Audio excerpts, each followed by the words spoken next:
Hey guys, स्वागत है आपका हमारे YouTube चैनल लिव ओनर पर।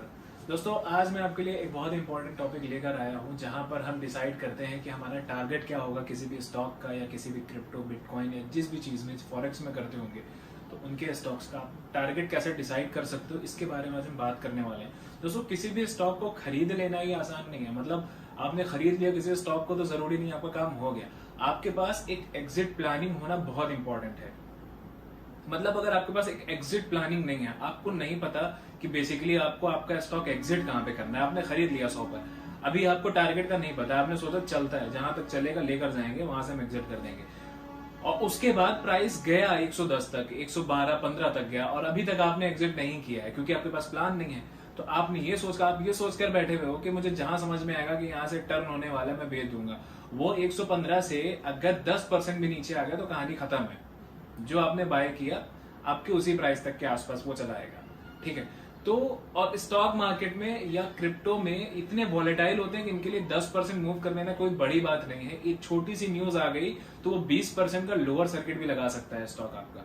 तो पैसा आपके ऊपर है। मतलब अब जरूरी नहीं है कि आप छोटे कैपिटल से ट्रेड कर रहे हो। बहुत से यहाँ पर ऐसे होते हैं जो बहुत बड़े कैपिटल से ट्रेड करते हैं, तो उनके लिए 5 रुपए नीचे जाना भी बहुत बड़ी बात होती है। तो इसके लिए ना हमारे पास एक एग्जिट प्लान होना बहुत जरूरी है।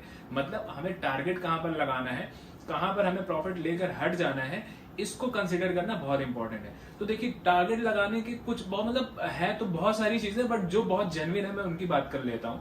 देखिए, टारगेट आप कैसे लगा सकते हो। एक जो सबसे कॉमन सी चीज है, सबसे नॉर्मल बेसिक चीज है, वो है सपोर्ट एंड रेजिस्टेंस है। ठीक है, अगर आपने 100 रुपए में बाय किया है तो आप चार्ट को पीछे लेकर जाओ, वहां पर चेक करो कि पहला रेजिस्टेंस कहाँ है।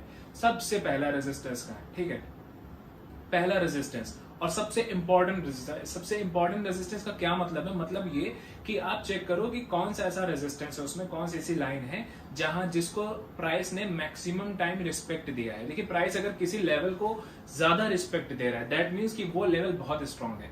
मतलब वहां से ट्रेंड के चेंज होने के चांसेस बहुत ज्यादा होते हैं। तो आप कर क्या सकते हो ना, कि अगर आप कोई चीज 100 रुपए में खरीदे हो, चार्ट के पीछे बैक डेटा में जाओ, चेक करो कि इसके ऊपर प्राइस कब गया था, वहां चेक करो कि कब कहां से गिरा था प्राइस। तो आप उस लेवल के हिसाब से आपका टारगेट लगा सकते हो और वो लेवल आने के 2 रुपए पहले ही आप एग्जिट हो जाओ। थोड़ा सा पहले ही एग्जिट हो जाओ, रिस्क नहीं, आप पहले ही एग्जिट हो जाओ टारगेट आने के। इसके बाद दूसरी चीज आती है पिवट पॉइंट। तो पिवट पॉइंट से भी दोस्तों आप टारगेट बहुत इजीली लगा सकते हैं।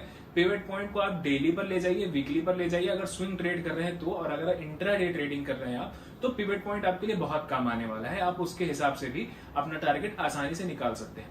तीसरा आता है मूविंग एवरेज। मूविंग एवरेज हमें कौन से यूज करना है, हमें मूविंग एवरेज 50 यूज करना है, 20 यूज करना है। ठीक, इंट्राडे कर रहे हैं तो आप 5 भी यूज कर सकते हैं। 5 इन द सेंस की मतलब आप अपना टारगेट इस हिसाब से भी लगा सकते हैं, ट्रेल कर सकते हैं। ठीक है, तो अगर आप 20 मूविंग एवरेज भी लगा के चल रहे हैं तो वहां से भी आपको आपका टारगेट पता चल जाता है। और अगर आप 50 लगा के चल रहे हैं तो वो भी अच्छा है। 200 भी आप लगा सकते हैं डेली कैंडल के हिसाब से, या इंट्राडे में भी कर सकते हैं। दोस्तों, क्या होता है ना, मूविंग एवरेज बहुत स्ट्रॉन्ग रेजिस्टेंस का काम करता है। जब भी आप ट्रेडिंग करो, आप इंट्राडे करो, मूविंग एवरेज लगा के करो, तो आप देखोगे वो मूविंग एवरेज पर जरूर रेजिस्ट खाता है। तो आप अपना एक टारगेट मूविंग एवरेज भी लगा सकते हो।